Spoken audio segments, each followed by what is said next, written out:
Golden Show Podcast ada Kak Anas. Oke,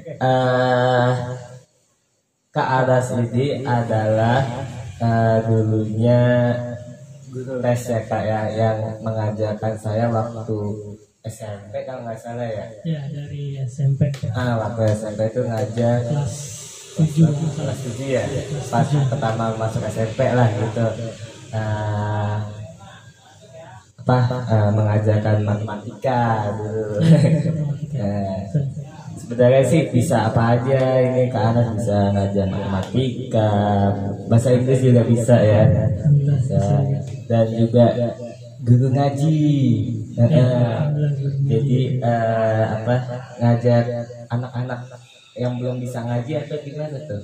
Ya, dari yang bisa dan juga ada yang udah bisa. Udah bisa. Iya, kayak gitu. Iya. Nah, pertama kali kita ketemu itu awalnya jadi ibunya Kak Anas ini teman dari tante saya ya Kak. Iya. Terus waktu itu saya membutuhkan guru les gitu, guru les untuk bisa privat datang ke rumah. Terus beberapa lama kemudian saya lesnya di tempat Kak Anas, dekat di Taman Batu sini ya Kak ya, dekat Taman Batu sini. Satu jalan. Masih satu jalan, dekat lah istilahnya apa ya, tinggal jalan aja gitu ya, juga nyampe gitu ya. Nah, awal dari situ akhirnya tante saya itu punya kenalan ibunya Kak Anas. Akhirnya tante saya tanya ke ibunya Kak Anas itu, apakah ada yang bisa ngajarin les ini, yang ada yang membutuhkan untuk mengajar les privat datang ke rumah gitu. Akhirnya ibunya Kak Anas itu bilang ke tante saya, oh ada gitu, ini anak saya namanya Kak Anas yang mau ngajarin les matematika, bisa ngajar matematika. Dan akhirnya ya udah kita ngobrol-ngobrol di situ, kenalan, ya udah langsung kita les ya Kak ya, les matematika di sini ya Kak ya. Berarti itu udah berapa tahun? Berapa tahun ya? Tahun. Kalau kamu SMP berarti ada 6 tahun yang lalu berarti.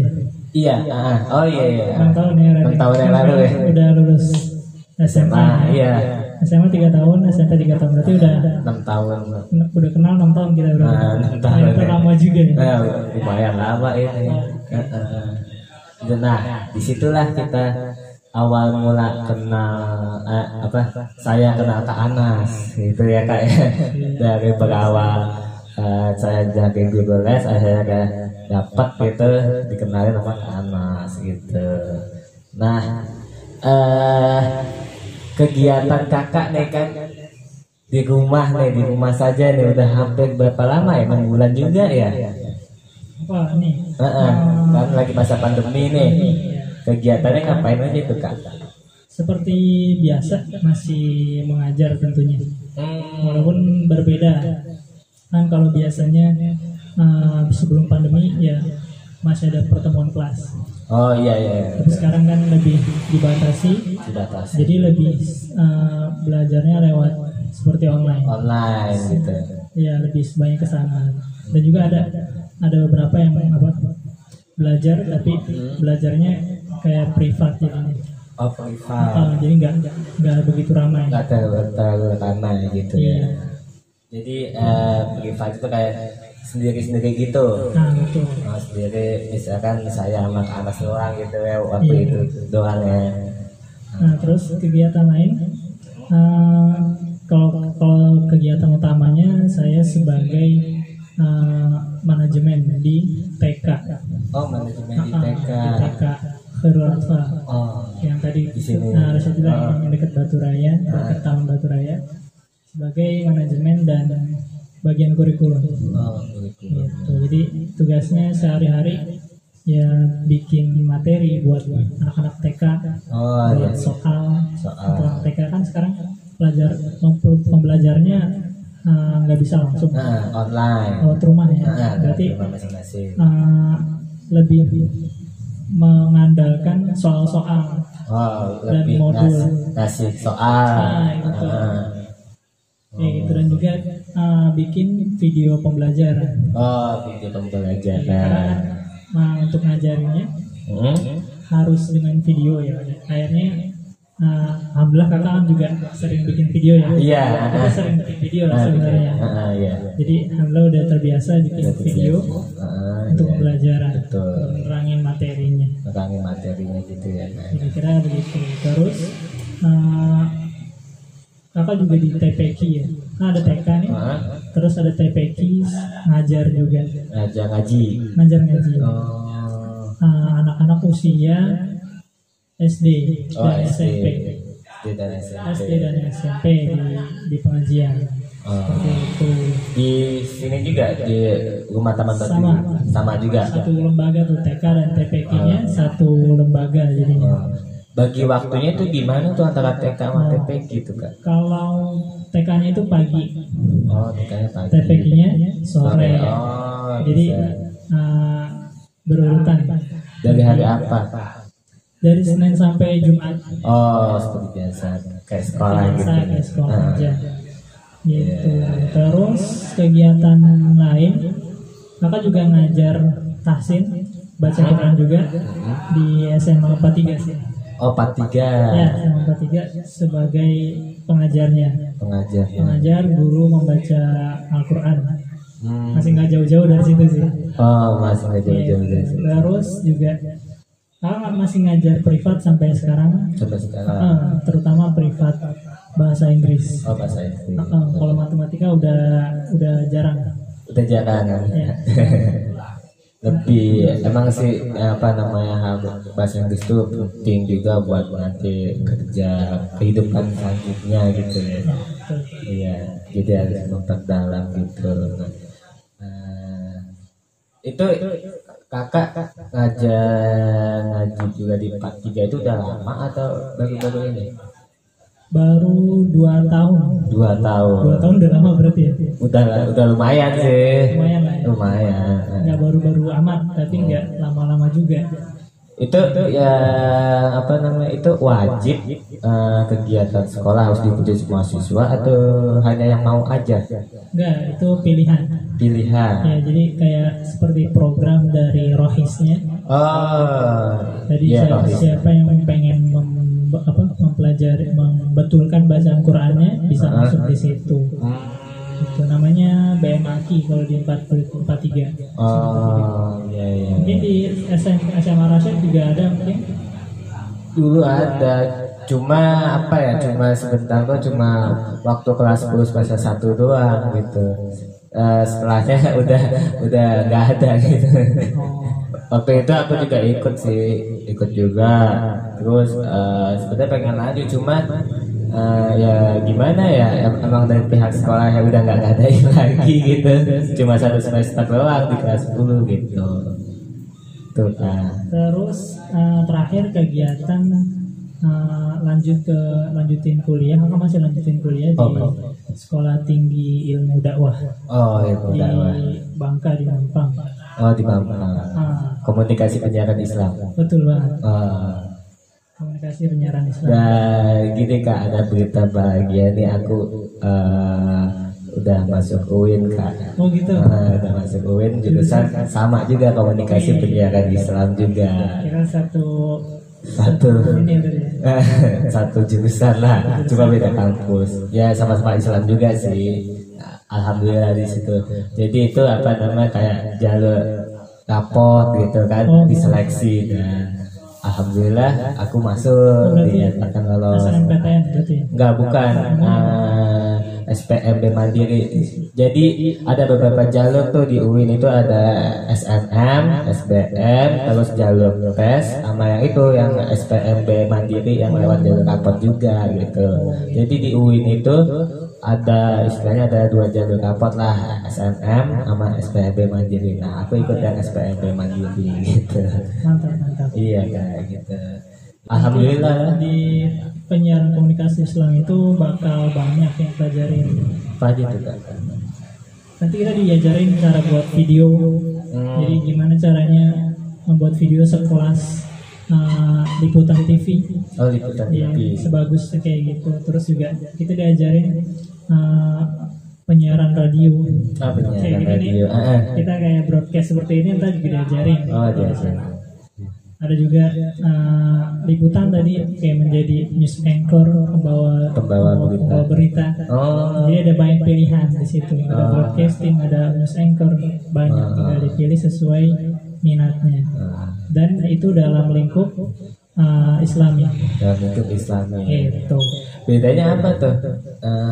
Apakah dengan kan ada broadcasting umum tuh? Apa bedanya broadcasting umum sama broadcasting yang Islami gitu? Ada bedanya nggak, Kak? Bedanya adalah kalau broadcasting umum itu bedanya, kalau broadcasting yang Islami itu dalam lingkup syariah Islam. Syariah, oh Islam. Gitu. Ada pelajaran Islamnya ya. Bukan hanya pelajaran Islam, jadi apa yang disiarkan itu harus sesuai dengan ajaran Islam. Oh iya. Jadi kita nggak ada tuh menyiarin misalkan berita entertainment, nggak ada. Oh nggak. Oh iya benar. Kalau umum ada gitu. Iya. Kalau di Islam kan kayak gitu namanya ghibah. Iya betul. Jadi nggak boleh tuh kayak gitu Nggak boleh. disiarin. Jadi yang disiarkan adalah sesuatu yang sejalan dengan syariat Islam. Nanti kita pelajarannya seperti itu. Kayak TV kan sekarang ada TV Islam, kayak TV Muhammadiyah tuh ya kan, TV Islam seperti itu ya, menayangkan ke Islami, kayak misalkan menayangkan tausiah Ustaz gitu-gitu ya Kak ya. Ya, tausiah Ustaz tuh salah satu doang sebenarnya. Masih banyak Banget. Masih banyak konten TV yang itu Islami. Misalkan tadi salah satunya ceramah. Ataupun konten dakwah kreatif. Kreatif kayak apa? Sketsa gitu. Oh ya, sketsa, film pendek. Bisa. Ataupun nanti kita juga diajarin cara bikin film bahkan. Oh, cara bikin film. Cara bikin film kita kalau di Indonesia udah banyak kayak film-film Islami. Iya. Kayak apa aja? Contohnya. Apa ya? Itu Assalamualaikum Beji. Boleh. Termasuk gak sih? Boleh juga. Terus kayak ketika cinta bertasbih kan. Iya, cinta. Ada cinta terus ada juga. Cinta. Banyak ya sekarang kalau disebutkan. Nah kayak gitu juga termasuk gitu dalam penyiaran Islam namanya. Gitu. Banyak juga ya yang dipelajari ya. Semakin tertarik gitu aku ya. Karena ya aku juga udah ada basic gitu. Sedikit agak basic. Nah, ngomong-ngomong nih kan kakak katanya guru ngaji. Nah, awal mulanya menjadi guru ngaji itu gimana tuh Kak? Guru ngaji ya. Kalau guru ngaji tadi kakak udah sebutin ya, banyak sebenarnya kakak banyak aktivitasnya nggak cuma guru ngaji kan. Guru les, terus tadi di manajemen di TK, terus guru tahsin di guru ngaji di 43. Iya. Ya. Guru ngaji kakak sebenarnya jadi guru ngaji baru-baru ini juga. Oh, baru-baru ini. Kakak sekitar tahun 2017. Oh, 2017. Berarti berapa tahun? 3 tahun yang lalu. 3 tahun yang lalu itu diminta buat ngajar di TPQ. TPQ sendiri. Karena itu TPQ punya ibu. Punya ibu. Jadi dibantu, disuruh untuk ngebantu ngajar, dan alhamdulillah bagus bacaan Qurannya dan bisa ngajar ya. Jadi langsung disuruh udah sini ngajar gitu kan. Bantuin ngajar, alhamdulillah. Sampai sekarang masih dipercaya buat ngajarin anak-anak baca Quran di TPQ. Malah dipercaya di SMA 43. Iya, 2 tahun belakangan juga alhamdulillah dipercaya buat ngajar di sana. Buat ngajar di sana. Terus kakak juga ngajar beberapa teman sih. Jadi ada teman-teman sekitar sini juga, masih di sekitar Menteng atas. Teman kakak nanya, Mas, ajarin baca Quran dong, gitu kan. Ya udah, sini ayo ngumpul ke rumah setiap hari Sabtu ya. Udah setiap Sabtu kakak juga ngadain acara pengajian juga, baca Quran buat dewasa. buat dewasa juga. Orang-orang yang udah kerja itu biasanya Bisa juga ya. kayak gitu. Jadi kebanyakan jadi guru ngaji jadinya Iya. daripada yang lainnya. Yang lainnya gitu. Gitu.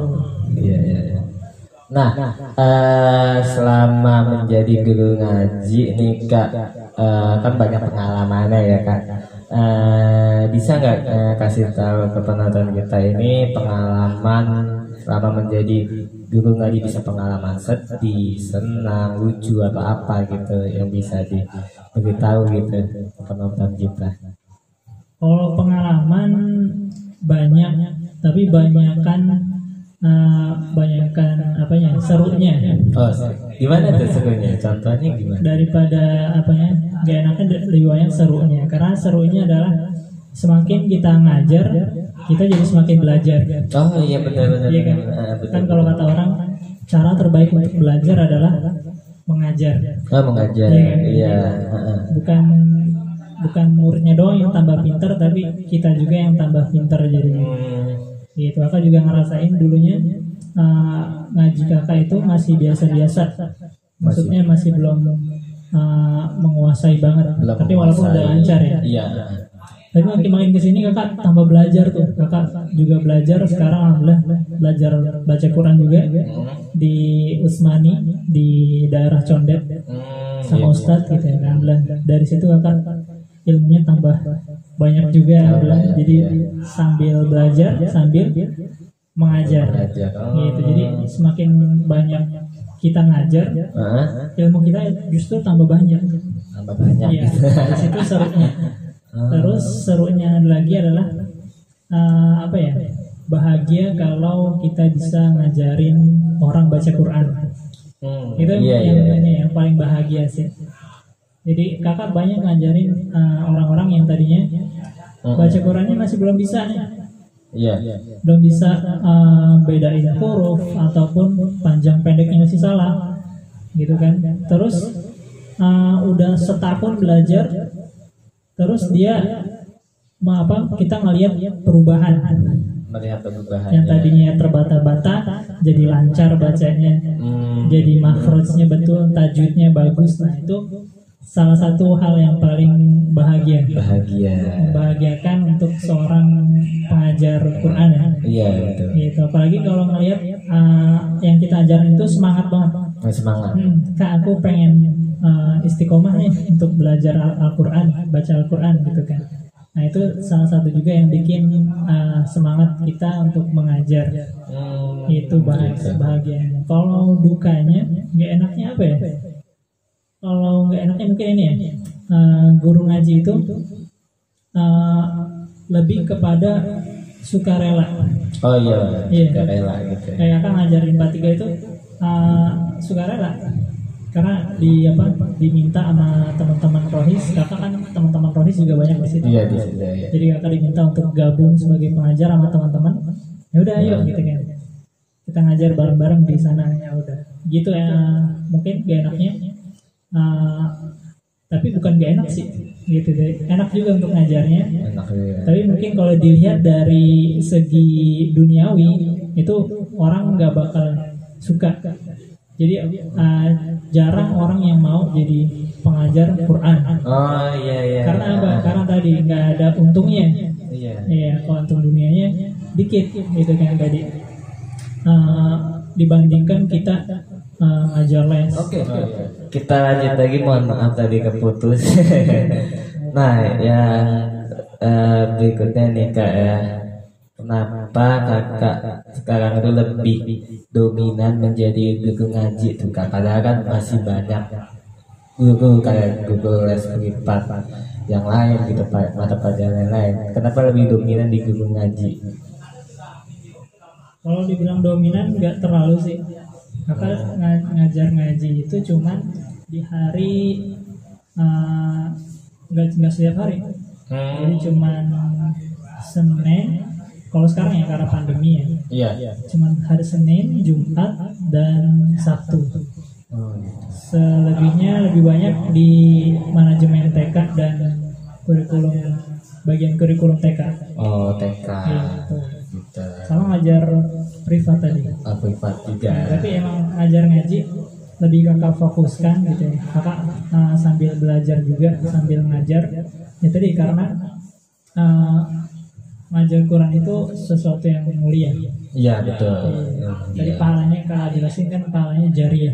Jariah. Kita dapat juga pahala orang yang kita ngajarin baca Quran. Gitu. Iya betul. Nah, ngomong-ngomong tentang TK nih Kak ya, kan Kakak manajemen TK-nya Kak. Awal mulanya berdirinya TK Khairul Anfal itu gimana tuh Kak? Kalau Khairul Anfal itu kan terdiri dari TK dan TPQ. Jadi taman kanak-kanak dan taman pembelajaran Al-Quran, pengajiannya. Yang kalau yang pengajiannya, TPQ-nya itu sudah dari tahun 2007 sebenarnya. Oh, sudah lama. Udah berapa tahun? 13 tahun. Iya, 13 tahun. Kalau yang TK-nya itu baru di tahun 2015. Udah 5 tahun berarti. 5 tahun. Itu. Jadi kita itu di bawah Kementerian Agama. Jadi kita menginduknya ke sana, Kementerian Agama di bawah Pokja, kelompok kerja TKQ TPQ se-Jakarta. Gitu. Kayak gitu. Kalau mau bangun TK itu harus izin dulu ya. Ngurus izinnya itu gimana tuh Kak? Maksudnya tadi ke Kemenak langsung. Langsung. Ya, ke Kemenak langsung nanti orang Kemenaknya ngelihat TPQ kita pengajiannya, baru ntar diurus surat-suratnya dan izin operasionalnya. Tinggal terima beres aja gitu. Tinggal daftar terus survei gitu ya. Agak lama juga sih kalau buat ngurusnya. Jadi kita kayak bolak-balik ke Kemenak ngurusin suratnya. Harus bolak-balik gitu. juga.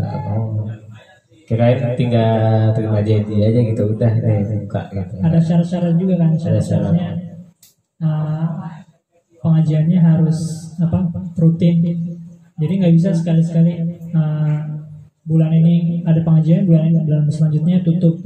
Nah itu nggak bisa kayak gitu, harus terus-terusan tuh. Terus-terusan. Baru kita ngajuin ke Kemenaknya. Kalau misalnya nggak ngajuin ke Kemenak, gimana tuh? Bisa sebenarnya boleh-boleh aja kalau kita ngadain pembelajaran Al-Quran sendiri. Iya. Walaupun nggak dengan izin Kemenak. Gitu. Tapi dengan izin Kemenak kita jadi punya legalitas yang pertama. Terus yang kedua punya kesatuan juga sama TPQ se-Jakarta ini. Gitu. Jadi kadang-kadang setiap tahun kita ngadain silaturahim bareng. Kayak acaranya misalkan acara MTQ, Musabakoh, perlombaan Al-Quran, cerdas cermat, tilawah dan lain-lain itu bareng-bareng se-Jakarta Selatan tuh biasanya. TPQ se-Jakarta Selatan. Jadi lebih berjamaah, lebih banyak kekuatan. Lebih banyak. Gitu kira-kira. Seperti itu. Nah, gimana nih Kak langkah awal orang yang belum bisa ngaji supaya dia bisa mengaji dan mengenal huruf Arab? Sekarang ngaji nih. Iya. Berat nih. Ngaji. Gimana tadi? Dari langkahnya belum ya? Yang belum bisa nih ngaji supaya dia bisa mengaji dan mengenal huruf Arab itu harus dimulai dari mana sih Kak langkah awalnya gitu? Yang kan ngajarin kakak jelasin dari awal banget ya. Iya. Misalkan ada anak nih dia belum pernah sama sekali belajar Al-Quran kan? Iya. Yang pasti dia harus kenal dulu huruf hijaiyah. Dari alif sampai ya. Alif bata sajim hafal itu kan. Itu harus hafal dulu dan bisa ngebedain huruf-hurufnya. Itu kalau anak-anak kadang agak susah untuk ngebedain, misalkan tak titiknya 2 di atas, kalau ya titiknya 2 di bawah. Karena suka kelibet-libet kayak huruf ko dan fa yang titiknya 1 dan 2 itu kadang suka kelibet juga. Makanya pertama-tama itu harus menguasai huruf hijaiyah. Gitu. Terus yang kedua, menguasai huruf yang disambung. Yang disambung. Kalau huruf yang sendiri-sendiri gampang. Iya, gampang. Sendiri-sendiri. Tapi kalau udah disambung, Al-Quran kan disambung semua. Huruf-hurufnya. Nah, makanya harus menguasai yang kedua, huruf sambung. Huruf sambung. Betul. Terus yang ketiga, menguasai harokat. Harokatnya, Tanda baca ya maksudnya. Kayak fathah, kasroh, domahnya. Iya. Itu. Tapi biasanya nggak anak-anak, nggak dewasa, ada juga yang masih salah-salah. Iya. Gitu. Makanya sama pembelajarannya, walaupun dia anak-anak ataupun udah dewasa, kalau masih belum bisa membedakan huruf atau membaca huruf sambung ataupun harokatnya masih salah, maka belajar harus dari awal lagi belajar. Belajar harus berurut kan. Gitu. Kalau udah bisa semuanya, baru lancar yang panjang pendeknya. Terus hukum tajwid yang lainnya kayak ikfa, idgham gitu ya, iklab, izhar. Nah itunya belajarin. Kalau itu udah semua, lanjut lagi. Jadi belajar Al-Quran itu ilmunya dalam. Iya, banyak dalam. Semakin kita belajar itu gak bakal habis-habisnya. Iya, betul. Gitu. Mungkin kalau kita di TPQ cuma belajar tadi ya, yang akan sebutin panjang pendek terus sampai bisa lancar baca Quran. Tapi sebenarnya setelah level itu ada level yang lebih tinggi lagi. Gitu. Namanya tartil, membaca dengan benar. Kalau bacanya udah benar, baru kita harus menguasai teorinya. Gitu kan. Terus makhraj huruf yang paling susah itu makhraj huruf. Iya, makhraj. Kalau kita mungkin nganggapnya biasa aja, abatasa doang. Tapi sebenarnya beda. Kan huruf-hurufnya ada yang hampir sama, misalkan sa sama sya. Iya, beda. Sama sa. Ada 3 huruf yang kalau di bahasa Indonesia itu ada SS-nya juga sama tiga-tiganya. Tapi sebenarnya beda S-nya. Kalau sa itu di ujung lidah, sa. Kalau sya itu di tengah lidah, sya. Kalau sa itu tengah lidah juga, tapi nggak ada tafasyinya, nggak ada kayak kalau di Indonesia ini nggak ada y-nya kan, sya, sa doang kayak gitu. Itu makhraj huruf kayak gitu. Belajar lebih detail lagi. Kakak pun hari ini masih belajar sampai sekarang tentang makhraj huruf, sifat huruf, terus belajar lebih dalam lagi ilmu tajwid yang lain. Kayak gitu. Ya. Nah, hal yang harus diperhatikan dalam mengaji itu apa aja tuh, Kak? Nah, kalau mengaji, kalau kata Allah berfirman dalam Al-Quran, waratilil Qur'ana tartila, kata Allah, dan baca Al-Quran itu dengan tartil. Maksudnya dengan benar, dengan tajwid yang benar. Itu perintah dari Allah. Jadi kita mau nggak mau harus belajar baca Quran. Nah, terus gimana kalau yang belum bisa, Kak? Yang kayak kita masih terbata-bata bacanya, gimana, Kak? Iya. Berarti nggak boleh baca Quran dong. Kayak gitu juga. Jadi yang dimaksud adalah kita disuruh belajar, intinya gitu. Gitu, belajar jangan sampai salah. Baca Qurannya. Gitu. Makanya kalau baca Quran itu nggak masalah, baca aja. Baca aja semampu kita. Tapi diiringi dengan kita terus belajar. Gitu. Yang penting adalah kita dekat dulu sama Quran. Dekat dulu. Iya, jangan sampai karena kita nggak bisa baca Quran, kita jadi jauh sama Al-Quran. Iya. Gitu. Baru kalau udah sering, udah istiqomah, dikit-dikit mulai diperbaikin bacaannya. Tadi yang Kakak bilang ya, tentang huruf-hurufnya, bedain antara sa, sya, sa, terus huruf to, ta, terus huruf zo sama za, beda-beda. Gimana, susah kan? Lumayan. Kalau kalau dilihat emang susah, tapi kalau dipelajari insya Allah gampang.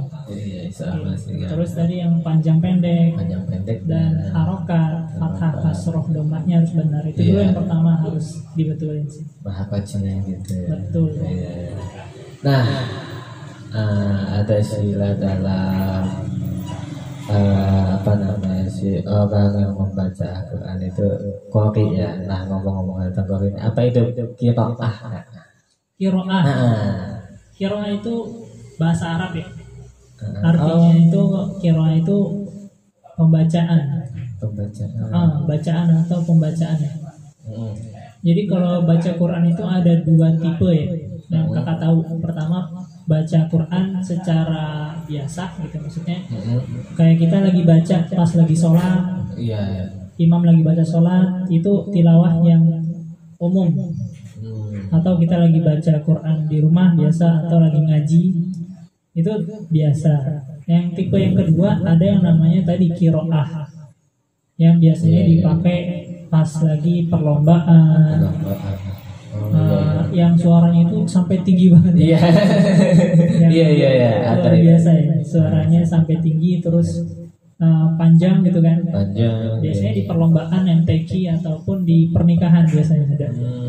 Atau di acara-acara khusus di pembukaannya biasanya pakai qiraah. Bedanya dia tambah lebih panjang. Bismillahirrahmanirrahim. Kayak gitu biasa. Harus kuat ya. Kakak juga nggak terlalu bisa untuk qiraah. Tapi itu tadi ya, ada 2 jadi yang umum sama yang qiraah. Yang harus kita pelajarin yang mana? Yang umum dulu. Yang umum. Karena ini dipakai buat sholat. Iya. Benar atau tidaknya bacaan kita pas sholat itu juga berpengaruh. Penting juga. Makanya kita harus belajar yang umumnya tadi dipelajari. Kalau qiraah itu biasanya dipakai cuman beberapa acara doang. Iya.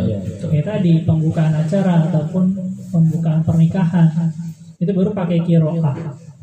Gitu. Biasanya kalau di Indonesia itu kalau yang kita tahu mungkin ini ya, siapa ya, qori internasional. Banyak sih sebenarnya. Muzammil. Kak Muzammil juga.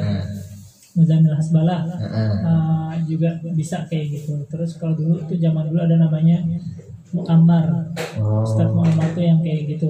Nadanya qiraahnya seperti itu. Ya, tapi tadi yang harus kita pelajarin itu yang umum dulu. Nggak usah yang panjang-panjang, harus dibagus-bagusin suaranya. Nggak perlu dulu.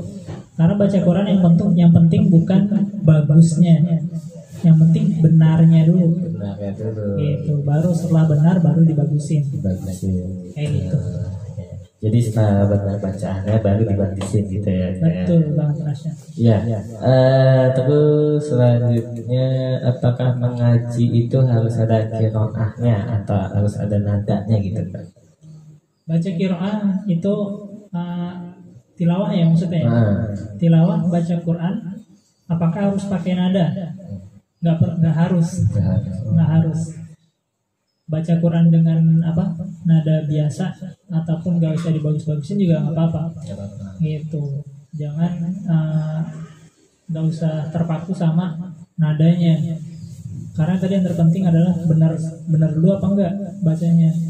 Gitu. Tapi Rasulullah juga berkata zayyinul Quran bi aswatikum. Hiasilah bacaan Al-Quran dengan suaramu. Jadi Rasulullah juga menyuruh kita untuk memperbagus bacaan Quran kita. Gitu, tapi bukan dengan nada atau lagu-lagu yang berlebihan. Gitu. Contohnya misalkan kita mau ini baca Quran pakai genrenya rock. Gak boleh kayak gitu ya. Gak boleh lah. Maksudnya Rasulullah harus menghiasi bacaan Quran itu dengan nada yang lantunan yang lembut, lantunan yang syahdu gitu kan. Gak boleh kita milih sendiri mau genre pop ataupun mau pakai ini suara langgam Jawa. Itu nggak boleh tuh ya.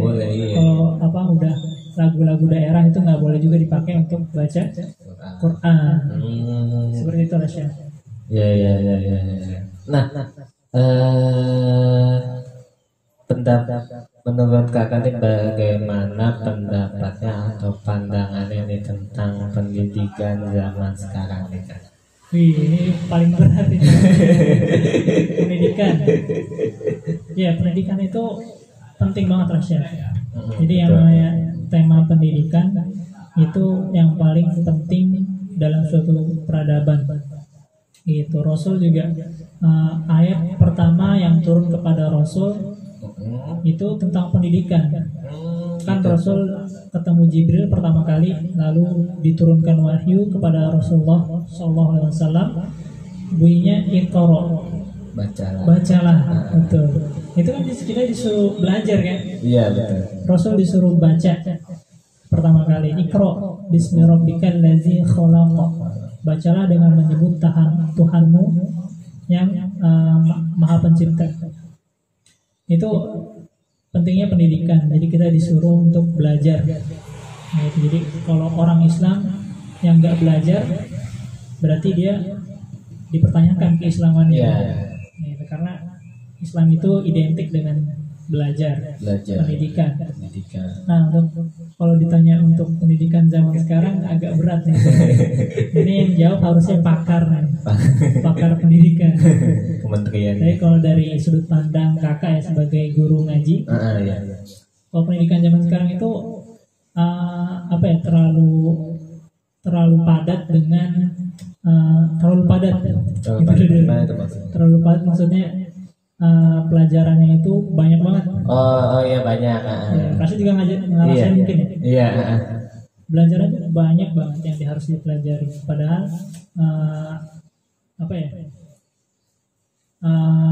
nggak semuanya kita harus pelajarin harus. Iya. Gitu, itu sih yang pertama. Terus yang kedua adalah kurangnya pendidikan agama. Karena pendidikan agama mungkin pelajaran agama cuma 2 jam dalam 1 minggu ya. Iya, betul. Itu kurang banget. Makanya kita ngadain yang namanya TPQ, pengajian yang bisa mengajar pendidikan agama setiap hari. Itu pentingnya pendidikan agama. Itu dulu sih dari tapi kalau kelebihan bukan pakarnya sama. Itu. Nah. Mungkin ini ada 2 pertanyaan terakhir nih Kak ya. Pesan yang ingin kakak sampaikan untuk masyarakat Indonesia ini apa nih Kak? Bisa berupa apa aja, pesan baik gitu buat masyarakat Indonesia, penonton lah. Ya kalau pesannya nggak jauh dari Al-Quran yang pasti. Gitu, karena Al-Quran itu pembuka keberkahan. Gitu, jadi dengan Al-Quran itu suatu kehidupan itu bakal tambah berkah. Gitu, karena Allah pun berkata gitu. Rasul berkata Allah mengangkat derajat seseorang itu dengan Al-Quran, dan juga menjatuhkan derajat seseorang itu juga dengan Al-Quran. Gitu, makanya Al-Quran itu sebagai kunci keberkahan dari hidup. Gitu, jadi pesannya adalah dekat-dekat sama Quran. Nah, itu banyakin interaksi sama Al-Quran. Yang paling minimal adalah membacanya dulu, interaksi pertamanya. Dan itu istiqomah itu rutinkan untuk membaca Al-Quran. Karena baca Al-Quran itu seperti kebutuhan. Gitu. Kalau misalkan kita jasad atau tubuh kita itu perlu makanan kan? Makanan itu setiap hari kan, pagi, siang, malam ya. Nah, hati juga seperti itu. Atau ruhiyah kita atau hati kita itu juga perlu asupan. Asupannya apa? Asupannya adalah Al-Quran. Caranya gimana? Yaitu membaca Al-Quran. Gitu. Karena sedikit sekali orang-orang yang masih menyempatkan untuk setiap hari baca baca Quran Quran. gitu. Makanya kakak setiap hari kalau ngajar itu selalu ngingetin, jangan lupa baca Quran setiap hari gitu. Biasanya juga kakak selalu tanyain ataupun tanya udah baca Quran apa belum gitu. Gitu Rasyad. Ya gitu. Ya. Oke. Mungkin untuk kakak ya ada saran atau apa gitu untuk kemajuan YouTube Golden Indonesia nih. Ini terakhir nih. Udah terakhir aja. Kalau untuk saran dan pesan-pesan untuk YouTube Golden Indonesia, Iya. buat Rashid juga ini bagus banget gitu ya. Jadi pemuda itu dinilai berdasarkan kreativitasnya, karyanya. Iya. Gitu. Jadi kalau kata orang bijak, kalau kalian ingin melihat pemuda, kualitas orang pemuda, maka lihatlah karyanya. Gitu. Jadi ciri-ciri pemuda itu dia berkarya. Nah ini bagus banget nih kalau ada youtuber yang dari mulai bahkan mulai dari SMA udah mulai berkarya gitu ya. Dan terus bikin karya selanjutnya. Ini bagus banget gitu. Kalau bisa dipertahankan dan terus upgrade ilmunya, terus kualitasnya dan juga kayak gitu. Kakak dulu juga waktu SMA belum kepikiran buat bikin video kayak gini. Belum ada YouTube soalnya. Oh iya. Atau belum seheboh sekarang. Gitu. Terus yang kedua adalah terus dakwahkan gitu ya, Islam lewat media. Apalagi kan kita jurusannya udah sama. Iya, sama. Komunikasi penyiaran Islam. Berarti kita tugasnya adalah menyiarkan Islam lewat media-media sosial, mau baik itu YouTube ataupun media sosial lainnya. Kakak juga masih belajar buat bikin YouTube. Gak kayak Rashid nih yang udah YouTube-nya udah besar ya. Belum. udah banyak kontennya kan. Seriesnya juga banyak gitu. Ada podcast, ada ensiklopedia Islam gitu. Banyak lagi lah. Ada gamingnya juga ternyata. Dulu itu sekarang udah bungkus gamingnya. Berarti banyak nih kontennya, alhamdulillah. Dan jangan lupa tadi ya, terus untuk dakwahkan Islam di media sosial. Iya. Itu aja palingan. Itu aja, ya. Oke. Gak terasa nih kak ya, udah di penghujung video aja nih ya kak ya. Banyak sekali yang udah kita bahas dari mulai tadi itu kakak sebagai guru ngaji, terus awal mula kakak membangun TK Khairul Anwar itu bagaimana, terus udah memberikan ilmu kepada kita semua tentang ngaji, qiraah gitu, cara baca Quran gitu. Terima kasih buat karena saya sudah menyempatkan waktu untuk datang ke sini dan untuk membuat konten bersama di video Golden Show Podcast ini ya kayak. Terima kasih untuk waktunya dan jangan lupa untuk di subscribe Golden Indonesia dan subscribe di sini di sini ya di sini dan nyalain loncengnya supaya kalian nggak ketinggalan konten-konten video yang lainnya. Nah ngomong-ngomong nih aku juga membuat konten animasi nih kan ya. Baru. Tayangnya insya Allah kalau nggak ada halangan besok. Oh gitu. Insya Allah. Jadi animasi ini apa ya namanya? Sebenarnya sih ya banyak yang kita ambil itu kebaikan kayak sosialnya gitu di sekolah gitu yang kita tolong menolong gitu, terus kayak perikatan persahabatan gitulah kayak. Nah cukup sekian Golden Show Podcast pada hari ini. Sampai jumpa di Golden Show Podcast selanjutnya. Dadah. Assalamualaikum. Waalaikumsalam.